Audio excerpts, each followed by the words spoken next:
যাকাত দেওয়ার কথা যে আল্লাহ বলছেন, নামাজ পড়ার কথা অন্য আল্লাহ বলছেন না, একই আল্লাহ বলছেন? বুঝে শুনে জবাব দেন। নামাজ পড়তে যে আল্লাহ বলছেন, যাকাত দেওয়ার কথা সে আল্লাহই।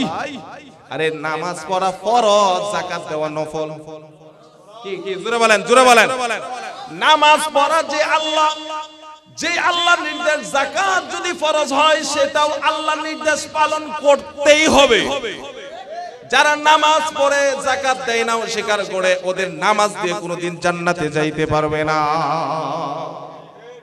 এবার বলেন, বুঝে শুনে বলবেন, নামাজ যে আল্লাহ ফরজ করেছেন, যাকাত যে আল্লাহ ফরজ করেছেন, সেই আল্লাহ রমজানের সিয়াম, এক মাস রমাদান মাসে সেই সিয়াম পালন করা সেই আল্লাহই ফরজ করেছে, ঠিক না বেটি? এখন যারা সারা বছর নামাজ পড়ে রমজান মাস আসলে তার গ্যাস্ট্রিকের সমস্যা বেড়ে যায়, এরা কয় নাম্বার মুসলমান? 2 নাম্বার মুসলমান। এখন আসল অ্যান্টিবায়োটিকটা বলতেছি, রাগ করবেন না। আল্লাহ তাআলা কুরআনুল কারীমের ভিতরে বলেন, ওয়াকরনা ফি বুয়ুতিকুন্না ওয়ালা তাবাররাজনা তাবাররুজাল জাহিলিয়াতিল উলা। জোরে বলেন আল্লাহু আকবার। আল্লাহ রাব্বুল আলামিন বলেন ওয়াকরনা, আল্লাহ আমরের সিগা নির্দেশ করতেছেন, ও মুসলমানেরা, ফি বুয়ুতিকুন্না ওয়ালা তাবাররাজনা তাবাররুজাল জাহিলিয়াতিল উলা। সাবধান, আপনার যুবতী মেয়েটা, আপনার যুবতী স্ত্রী, আপনার যুবতী বোনটা যেন বেপরদা হয়ে বাহিরে না যায়। জাহিলি যুগের মহিলাদের মতো যদি বেপরদা হয়ে বাহিরে যায়, তাহলে আপনি নামাজ পড়েও জাহান্নামে যাইতে হবে। একটা মহিলার জন্য প্রধানত 4 জন জাহান্নামে যাবে। কয়জন? 1 নম্বরে একটা মহিলার জন্য 1 নম্বরে বাবার ঘরে যখন মেয়েটা থাকে, ওই বাবার উপরে মেয়েটাকে পর্দা করানো ফরজ। এবার বাবার ঘরে থাকা পর্যন্ত, যে পর্যন্ত থাকবে সেই পর্যন্ত যদি পর্দার বিধানের কথা বাবা না বলে, নামাজি না বানায়, তাহলে এই মেয়েটার জন্য 1 নম্বরে জাহান্নামে যাবে বাবা। 2 নম্বরে জাহান্নামে ওই মেয়েটা যখন তার স্বামীর ঘরে চলে যাবে, স্বামী যদি সেই মেয়েটাকে পর্দা না করায়, নামাজি না বানায়, তাহলে 2 নম্বরে স্বামী জাহান্নামে যাবে, ঠিক না বেটি? 3 নম্বরে ওই মেয়েটার বড় ভাই যারা আছে, বড় ভাইয়েরও দায়িত্ব আছে না নাই? বড় ভাই যদি ছোট বোনকে পর্দা না করার নির্দেশ দেয়, তাহলে ওই মেয়েটার জন্য, বেপর্দা মেয়ের জন্য, বড় ভাইও জাহান্নামে যাবে। 3 নম্বরে লাস্ট চান্স, মেয়েটা যখন মা হয়ে যাবে, বড় সন্তান যিনি থাকবে, সেই বড় সন্তান মায়ের উপরে হক আছে না নাই? বেশি না কম? বড় সন্তান যদি বলে, মা আপনি আর বেপরদা যাইতে পারবেন না, ওই মার লজ্জা লাগবে, ঠিক কিনা বেটি? বড় সন্তান যদি বলে, মা আপনি জাহিলি যুগের মহিলাদের মতো বেপরদা হয়ে বাহিরে যান, এটা আমরা মেনে নিতে পারি না, তাহলে সেই মার লজ্জা লাগা উচিত, শরম লাগা উচিত, ঠিক না বেটি? তাহলে বেপরদা চললে কয়জন জাহান্নামে যাবে? 4 জন। তাহলে আমি মূল কথাই যাই, কোরআন মানতে হবে। কোরআন যদি মানেন, তাহলে আল্লাহর সব নির্দেশ মানতে হবে, ঠিক না বেটি? আল্লামাল কোরআন, কোরআন শুধু পড়লেই হবে না, কোরআন দিয়ে নিজে আমল করতে হবে। সমাজের সবাই যেন সব আমলগুলি করে সেটা কায়েম করতে হবে। আরে আল্লামাল কোরআন তার মানে শিক্ষা দিয়েছেন কোরআন, তার মানে কোরআন পড়াই নয়। ইকরা বিসমি রাব্বিকাল্লাযী খালাক, রবের নামে পড়াই শুধু আল্লাহ ফরজ করছেন না, রবের নামে ইবাদত করা, রবের নামে পড়া, রবের নামের কোরআনকে এই দেশের ভিতরে কায়েম করা, রাষ্ট্র সংসদে এই কোরআন নিয়ে সংসদে সংবিধান হিসাবে পালন করানো, বলা, আমল করা, এটা সবার উপরে ফরজ, ঠিক না বেটি? এতদিন তো শুধু পড়ছেন আর শুনছেন মিষ্টি মিষ্টি ওয়াজ, কিন্তু কোরআন শুধু পড়ার জন্য আসে নাই, কোরআন পড়তে হবে, আমল করতে হবে, দেশের ভিতরে কোরআনের রাজ কায়েম করতে হবে, এটা সকলের উপরে ফরজ, ঠিক না বেটি? প্রিয় ভাইরা, যেটা বলতেছিলাম, তাহলে শুধু নামাজ পড়বেন মুসলমান হওয়া যাবে না, শুধু যাকাত দিবেন মুসলমান হওয়া যাবে না, শুধু বিবিকে পর্দা করাইবেন তাহলেই মুসলমান হওয়া যাবে না, শুধু বছরে একবার সিল্লা হজে চলে যাবেন, হজ ফরজ হইছে একবার, আর টাকা আছে হাজার হাজার টাকা দিয়ে আপনি হজ করতে মক্কা মদিনায় চলে যান, আর আপনার বাড়ির পাশে ঘরের পাশে হাজার হাজার বিধবা মহিলারা হাজার হাজার এতিম মিসকিন না খেয়ে মরতেছে, আসে না না? আপনি হাজারবার হজ করেন, আপনার ঘরের পাশে এতিম মিসকিন না খেয়ে মরে, 1 কোটি বার হজ করলে একটা হজ কবুল হবে না, ঠিক না বেটি? আরে আপনি শুধু হজ করবেন, আল্লাহর নির্দেশ শুধু হজ করা না, আল্লাহর নির্দেশ হলো আপনার যাকাত দেওয়া, দান সদকাও করা, ঠিক না বেটি? তাহলে শুধু নামাজ পড়বেন এটাই কি ফরজ, আর শুধু যাকাত দিবেন এটাই ফরজ? আমি যেটা বুঝাইতে চাচ্ছি আপনারা কথা বুঝতেছেন তো? তাহলে আপনার রমজান মাস আসলে রোজা রাখবেন, আর কিছু আপনাদের আমল নাই? আছে, আরো আছে। যাকাত ফরজ হইছে, যাকাত দিলেন, এটাই আমল শেষ? হজ ফরজ হইছে, হজ করলেন, এটাই শেষ? না, সব নির্দেশ মানতে হবে। আল্লাহর নামের শপথ, আল্লাহর নামের কসম করে বলতেছি, ওয়াল্লাহি ওয়াল্লাহি আমি সব কিছু মানার চেষ্টা করতেছি। এই জন্য নবীর উপরে যেরকম দুশমনি চলছে, আমার উপরেও ঠিক এরকম হাজার হাজার দুশমনরা আমার উপরে বিভিন্ন বিপদ চাপাইয়া দিতেছে। আপনারা যারা মানবেন, নবীজি সাল্লাল্লাহু আলাইহি সাল্লাম সবকিছু মানছে না, শুধু নামাজই পড়ছে। বলেন, নবী শুধু নামাজই পড়ছে আর শুধু দাওয়াত ও তাবলীগই করছে, আর কি করছে? যাকাত দিছে, হজ করছে, নামাজ পড়ছে এবং কোরআনের সংবিধান দিয়ে সারা বিশ্বকে পরিচালনা করছে, ঠিক না বেটি? আজকে আমরা ইসলাম কি বুঝি? ইসলাম বুঝি কি, যে নামাজ পড়াই ফরজ, আর তাহাজ্জুদ পড়বো, আওয়াবিন পড়বো, ইশাক পড়বো, আর কোরআন তেলাওয়াত করব, আর সমাজের ভিতরে সবচাইতে বড় সুদখোরের ব্যবসায়ী ব্যক্তি, ঠিক না বেটি? তাহলে দুইটা আমল সামনে আছে। 1 নম্বরে আমরা 5 ওয়াক্ত নামাজ তো পড়বই, পাশাপাশি আসতেছে শবে বরাত। কি আসতেছে? শবে বরাত বেদাত। বেদাত, আপনারা কি বলেন? বেদাত। শবে বরাত বেদাত যারা বলে, ওর বাপ বেদাত, ওর দাদা বেদাত, ওর 14 গোষ্ঠী বেদাত। ভালো করে মনে রাখবেন, যারা শবে বরাতকে বেদাত বলে, ওদের আমি ওই এক মাহফিলের ভিতরে আমি বলছিলাম, এক মাহফিলে বলার পরে এক শায়েখ আর আসতে সাহস পায় নাই। আপনারা খুশি হবেন, এক পীর সাহেব হলো আমার নানা শ্বশুর, তো ওই পীর সাহেব হুজুরের নাতিন জামাই হলাম আমি, বুঝছেন? ওখানে ওনার মাহফিলে গিয়ে আমি জোর গলায় বলছি, আসো তোমরা কি কি মাসালা শুধু মাঠে ময়দানে বলো, আসো এই কেন্দ্রীয় মাদ্রাসার সামনে আসবা, যে যে কথাগুলি বলতেছি যদি আসতে পারো তোমাদেরকে 1 লক্ষ টাকা আমার পকেট থেকে আমি পুরস্কৃত করব। তো বিভিন্ন মাসালা নিয়ে কথা বলছি, কিন্তু ওরা আসার সাহস পায় নাই। দুর্ঘটনা ঘটছে ওই বালিগাওয়ার দিকে, তার মূল বক্তব্য আমারও একটু কারণ, বুঝতে পারছেন? আমার একটু কারণ আছে। তাহলে আমি যে কথাগুলি বলতেছিলাম, আলোচনা লম্বা করব না। 1 নম্বরে নামাজ পড়তে হবে, হজ ফরজ হইলে হজ করতে হবে, যাকাত ফরজ হইলে যাকাত দেওয়া লাগবে কিনা, রমজান মাসের রোজা সামনে আসতেছে, ফরজ হলে রোজা আদায় করা লাগবে কিনা, রোজা আদায় করতে হবে। সামনে শবে বরাত আসতেছে, শবে বরাত আদায় করবেন। শবে বরাত হয়তো সামনে শনিবার দিন গিয়ে রাত্রে শবে বরাতের রাত্র, নিসফি মিন শাবান, যেটা শাবান মাসের অর্ধেক বলা হয়। এই শবে বরাতে শাবান মাসের 14 দিন দিবাগত রাত্রে যারা ইবাদত করবে, অর্থাৎ অর্ধেক শাবানের রজনী, অর্ধেক শাবান মাসের যেই অর্ধেক রজনীটা আসবে, সেই রাত্রে যারা ইবাদত করবে, ওই রাত্রে আমার আল্লাহ, আমার রব হাজার হাজার কোটি কোটি মানুষদেরকে আল্লাহ তাআলা maaf করে দিবে। ওই রাত্রে যারা তওবা করতে পারবে, ওই তওবা যদি খাঁটি তওবা হয়, আল্লাহ তাআলা তার জীবনের গুনাহ maaf করবে। কিছু কিছু মানুষ আছে, তাদেরকে আল্লাহ ওই রাত্রেও মাফ করবে না। ওই ফর্মুলায় যাব না, লম্বা হয়ে যাবে। 2টা কথা বলে যাই, একটা হলো যারা হিংসা করে তাদেরকে মাফ করবে না, যারা শুকুর এদেরকে মাফ করবে না, যারা মদ পান করে এদেরকেও মাফ করবে না। এইগুলি থেকে তওবা করে আল্লাহর রাস্তায় আসতে হবে, আগে তওবা করতে হবে, এরপরে মাফ পাওয়ার সম্ভাবনা আছে। তাহলে শবে বরাত আল্লাহ তাআলা মুফাসসিরগণ বলছেন আল্লাহ তাআলা এই শবে বরাতে কোরআন নাযিল করেছেন। সুবহানাল্লাহ বলবেন না? আবার কোরআনের অন্য জায়গায় আছে ইন্না আনজালনাহু ফি লাইলাতিল কদর, ইন্না আনজালনাহু লাইলাতিন মুবারাকা। মুবারাকা আল্লাহ তাআলা বরকতময় রজনীতে কোরআন নাযিল করছেন। আবার ওই জায়গায় বলতেছে লাইলাতুল কদরে কোরআনুল কারীম আল্লাহ নাযিল করেছে। সুবহানাল্লাহ। তাহলে কি ফেস লাগছে কিনা?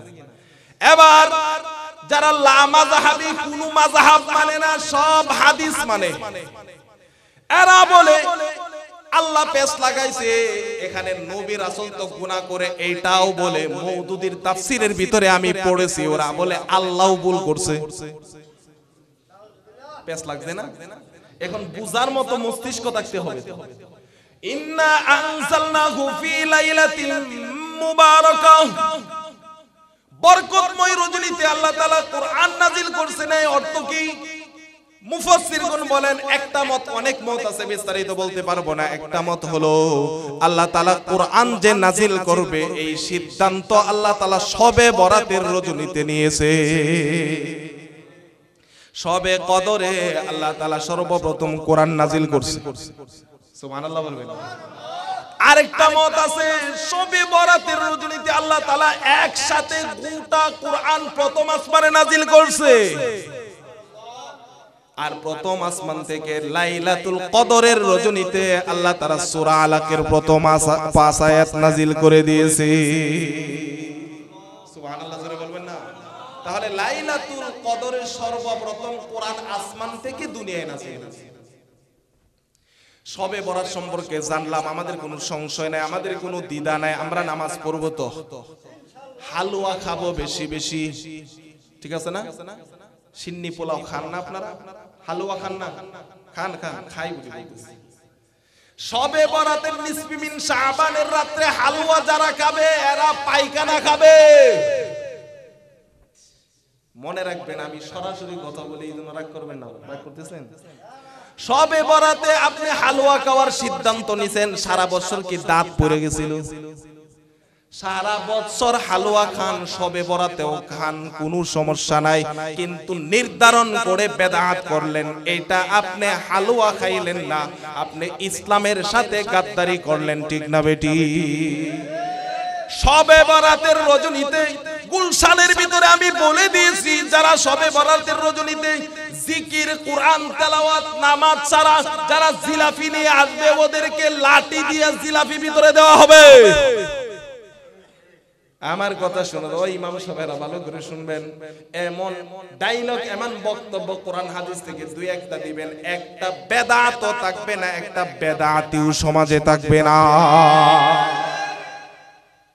এমন কথা যদি বলতে পারেন সাহস দরকার আছে না নাই? মনে ভালো রাখবেন, আল হাক্কু মুররুন, হক কথা কিন্তু তিতা লাগবে। আল হাক্কু মুররুন, হক কথা তিতা লাগবেই, নিশ্চিত লাগবে। তাহলে মনে রাখবেন, শবে বরাতের নামাজের রাত্র, শবে বরাত জিকির করার রাত্র, শবে বরাত তওবা করার রাত্র, শবে বরাতে কোরআন তেলাওয়াতের রাত্র, শবে বরাতে কবর জিয়ারত করতে পারবেন, একা একা কবর জিয়ারত করবেন। আমলের রাত্র কোটি কোটি বান্দা বান্দীদেরকে আল্লাহ তাআলা maaf করে দিবে এই রজনীতে। আল্লাহ তাআলা আমাদেরকে maaf করুন, জোরে বলেন আমিন।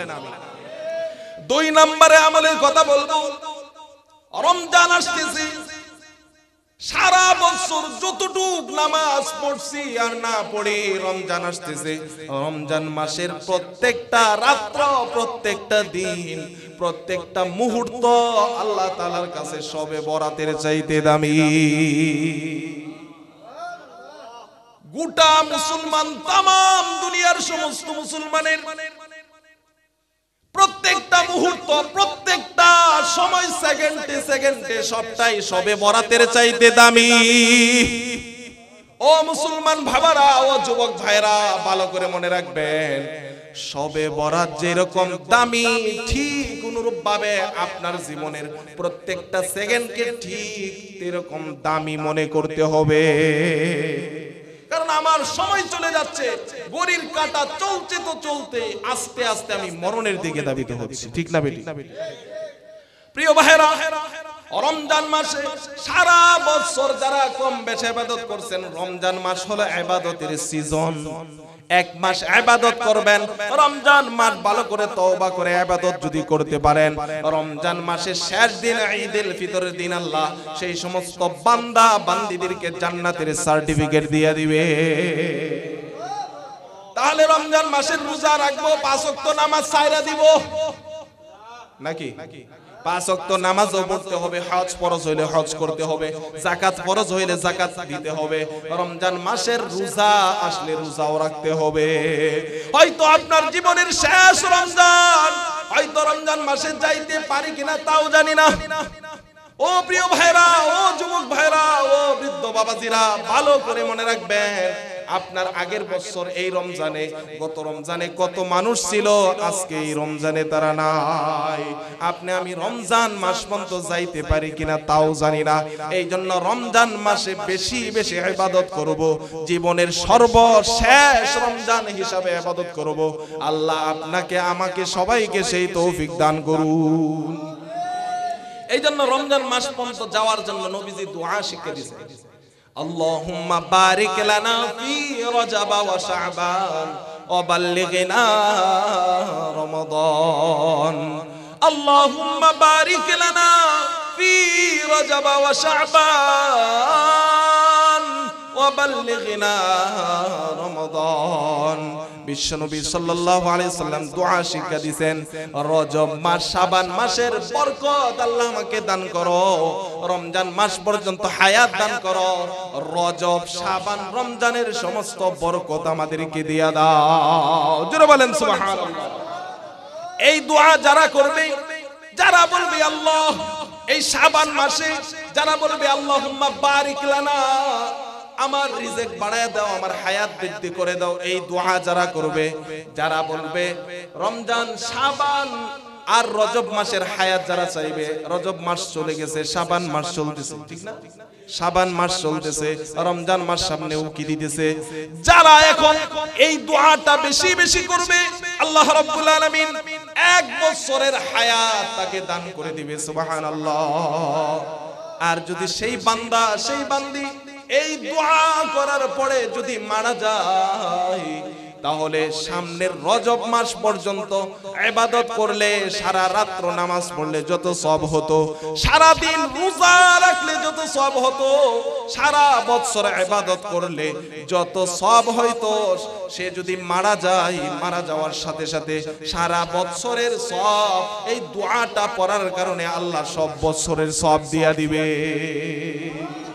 সারা বছরের নেক আমলের সওয়াব শুধু দোয়াটা যদি পড়েন, যদি মারা যান রমজান আসার আগে, তাহলে সারা বছরের সওয়াব পেয়ে যাবেন। তাহলে পড়বেন তো? আমার সাথে বলেন, আল্লাহুম্মা বারিক লানা ফি রজব ওয়া শাবান ওয়া বাল্লিগনা রমাদান। আল্লাহ তাআলা আমাদের সকলকে কবুল করেন, জোরে বলেন আমিন।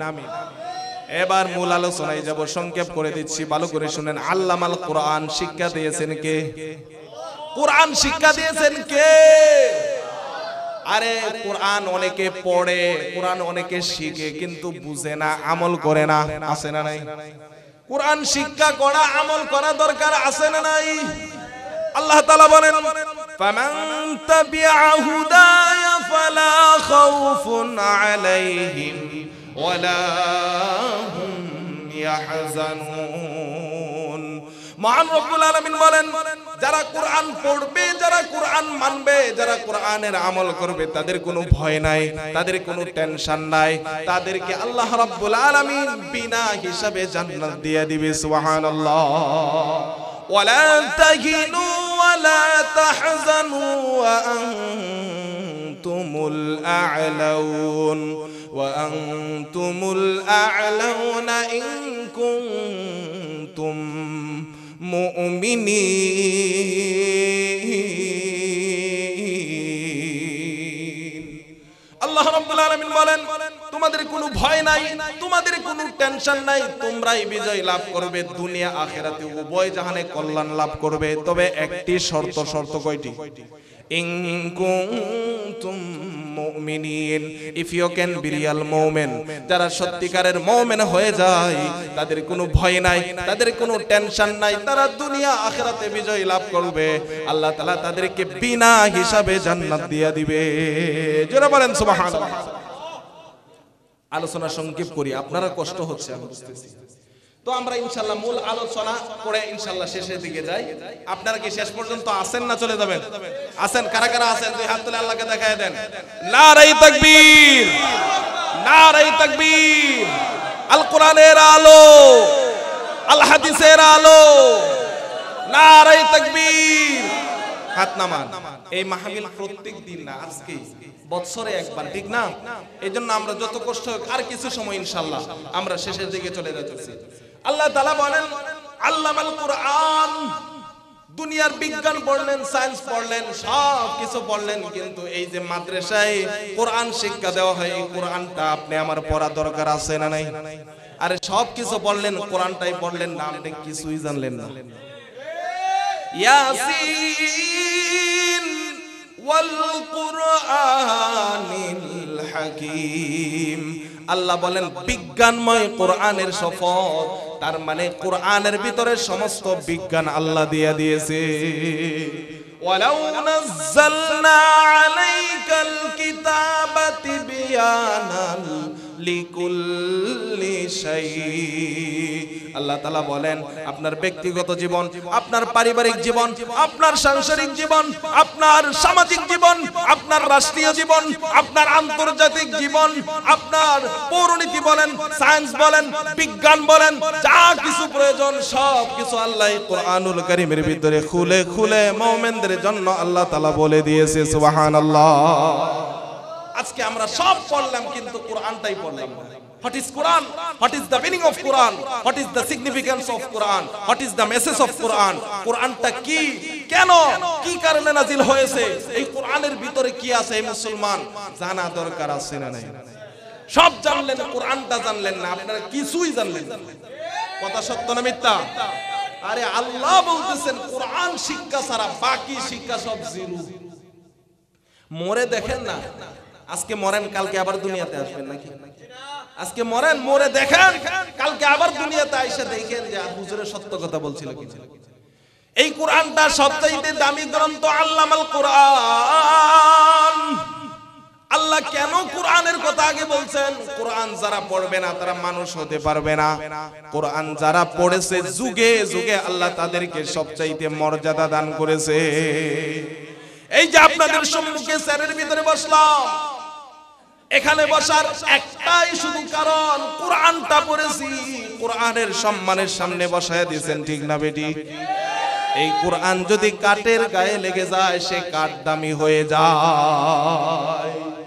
কোরআন যদি কাপড়ের ভিতরে লেগে যায়, খলিফার দোকান থেকে যদি টুকরা টুকরা কাপড় নিয়ে সেলাই করে সেই কাপড়টা কোরআনের গিলাপ বানান, তো কোরআনের গায়ে গিলাপ লাগার কারণে সেই টুকরা টুকরা কাপড়টা আল্লাহ তাআলার কাছে দামি হয়ে যায়।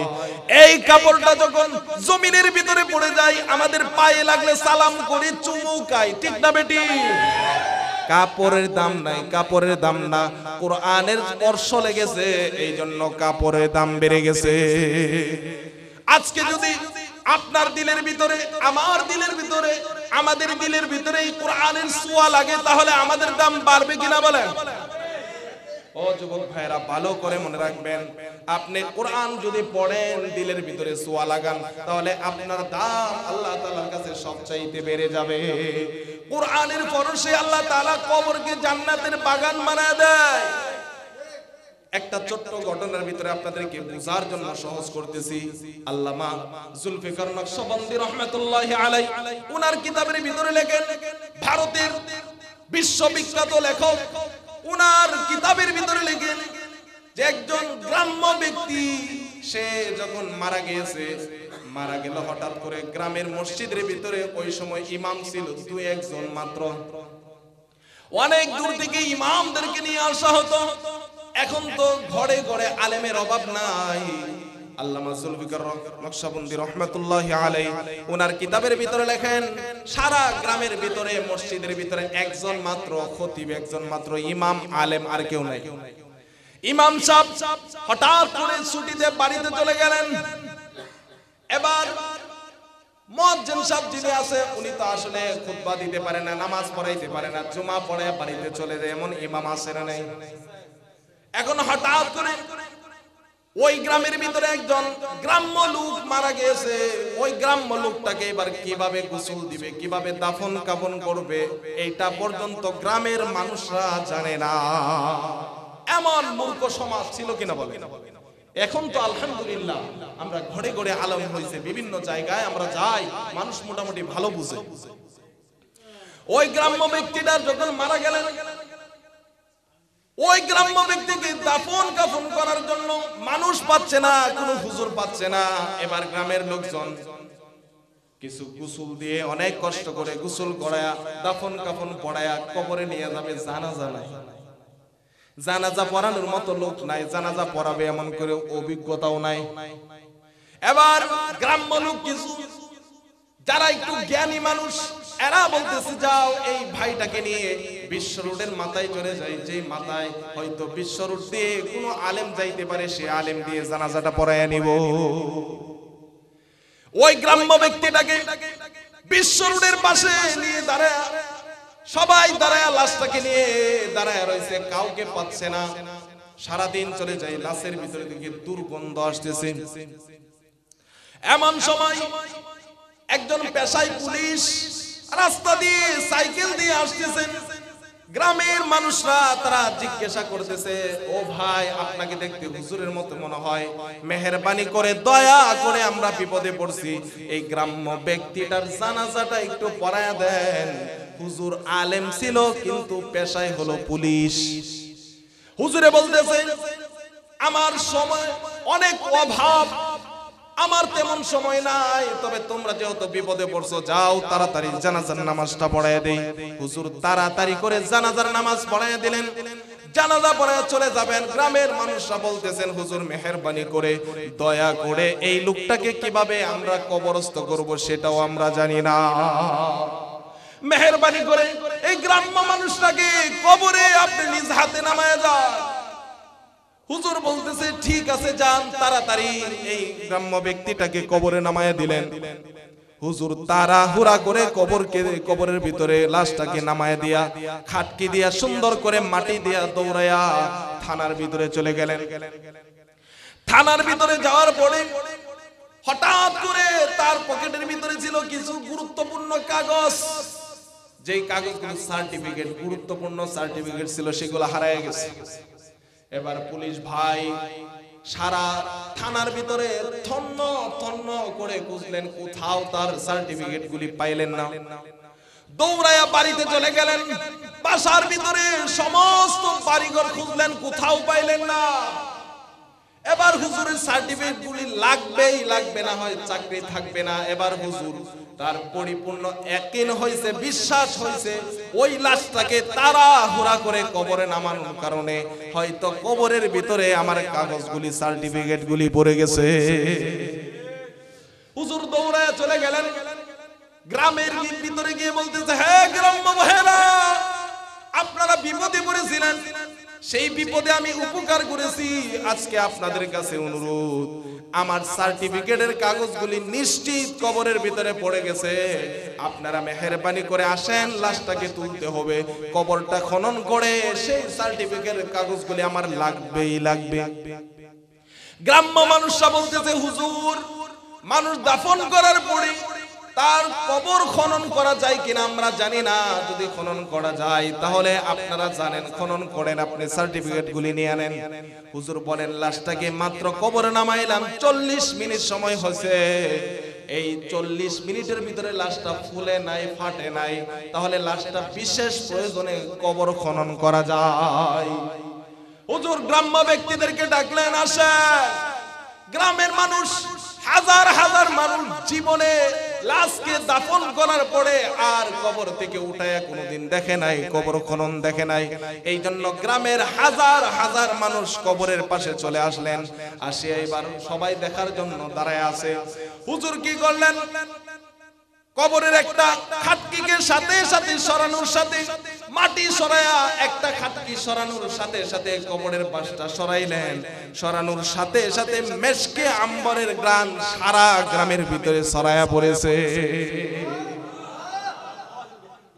হুজুর কবরটা খনন করে দেখতেছেন যাকে 40 মিনিট আগে কবরে রাখছেন, সেই মানুষটা কবরের ভিতরে সারা কবরটা আল্লাহ তাআলা জান্নাতের ফুলের বাগান বানায় দিয়েছে।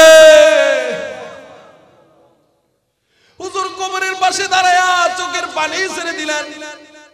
কিসের থানা, কিসের চাকরি, কিসের দুনিয়া?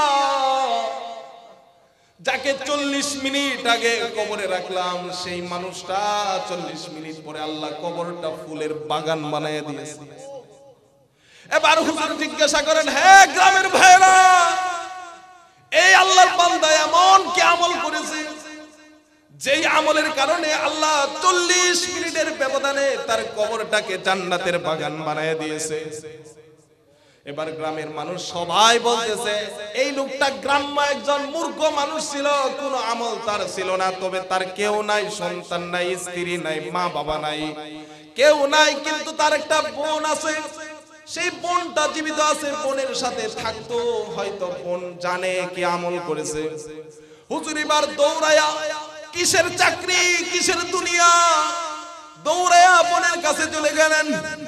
গিয়া বলে, হে বোন, পর্দার আড়াল থেকে সালাম দিয়ে বলে, বোন আপনার ভাই কি আমল করেছে আপনি একবার বলেন, যে আমলের কারণে আমার আল্লাহ 40 মিনিটের ব্যবধানে তার কবরটাকে জান্নাতের বাগান বানায় দিয়েছে।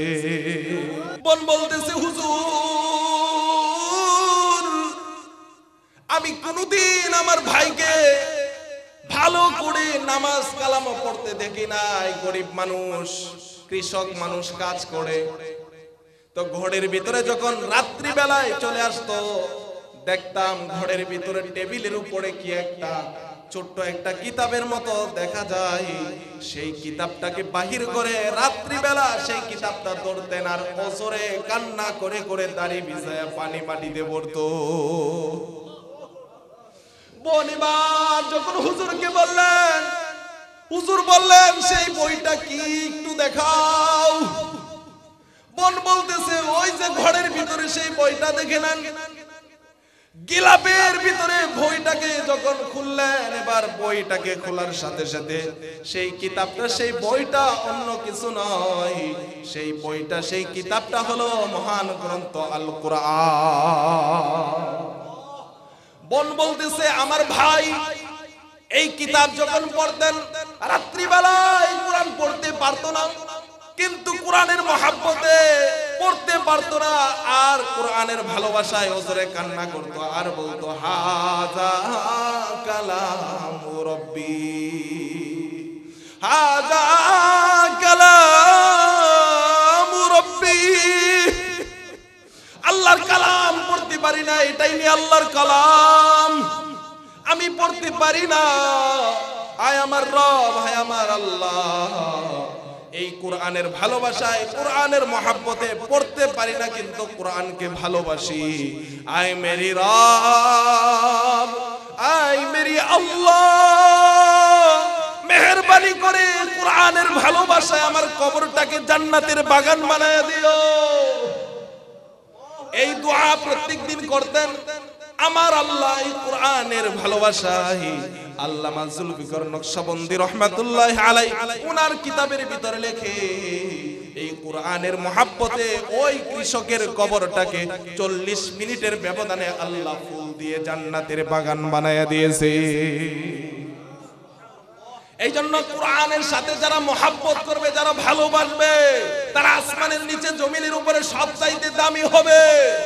এই জন্য আল্লাহ বলেন, আল্লামাল কোরআন খলাকাল ইনসান। মানুষ হতে হলে, ইনসান হতে হলে কোরআন শিক্ষা দরকার আছে না নাই? যারা কোরআন শিখবে তারাই মানুষ হয়ে যাবে। এই জন্য কোরআন শিখতে হবে। কোরআন ছাড়া যাবে না। সামনে রমজান মাস আসতেছে, রমজান মাস কিসের জন্য দামি হয়েছে বলেন? আপনারা কি জানেন রমজান মাস এত দামি কেন? রমজান মাসে কেউ যদি একটা নফল ইবাদত করে, আল্লাহ রাব্বুল আলামিন এই নফল ইবাদতটা ফরজের সমান সওয়াব দিয়া দিবে। আরে এত দাম, এত দাম! একজন মানুষ যদি সারা জীবনও নফল নামাজ পড়ে, এই যে ফজর সামনে আসতেছে, ফজরের এক ওয়াক্ত ফরজের সমান হবে না। সারা জীবন যদি নফল নামাজ পড়ে, যদি ফরজের এক রাকাতের সমমান না হয়, রমজান মাসে এক রাকাত নফল পড়লে ফরজের সমান সওয়াব দিয়া দিবে। অর্থাৎ সারা বছর ইবাদতের চাইতে রমজান মাসে এক রাকাত নফল নামাজ পড়া সব চাইতে সওয়াব বেশি। আর যদি কোন মানুষ রমজান মাসে একটা ফরজ আদায় করে, একটা ফরজের সমতুল্য আল্লাহ কমপক্ষে 70টা ফরজের সওয়াব দিয়া দিবে। এত নিয়ামত, এত বরকত কেন হলো আপনারা জানেন না? হওয়ার কারণ হলো কোরআন। এই কোরআন রমজান মাসে লাগছে, এই জন্য কোরআন দামি হয়ে গিয়েছে। শাহরু রমাদান আল্লাযী উনজিলা ফীহিল কুরআন। এই যে রমজান মাসে আল্লাহ তাআলা কোরআনটাকে নাজিল করেছেন, এই রমজান মাসে কোরআনের ছোঁয়া লেগে রমজান মাস দামি হয়ে গেছে। আজকে যদি মানুষ আপনার কলবে কোরআনটাকে লাগাইতে পারেন, তাহলে কোরআন আপনাকে দামি বানায় দিবে। এই জন্য ও যুবক ভাইরা, ও বৃদ্ধ বাবাজিরা, মরণ পর্যন্ত চেষ্টা করেন। কোরআনের উপরে জম পড়ে গেছে, কোরআনটা পড়েন। দিলের ভিতরে নামাজ পড়তে ভালো লাগে না, কোরআন পড়তে ভালো লাগে না, যাকাত দিতে ভালো লাগে না, এই জন্য দিলের ভিতরে রোগ হয়ে গেছে। এই জন্য আল্লাহ রাব্বুল আলামিন কোরআনের ভিতরে এই রোগের মেডিসিন, ঔষধ, অ্যান্টিবায়োটিক আল্লাহ দিয়ে দিয়েছে। وَنُنَزِّلُ مِنَ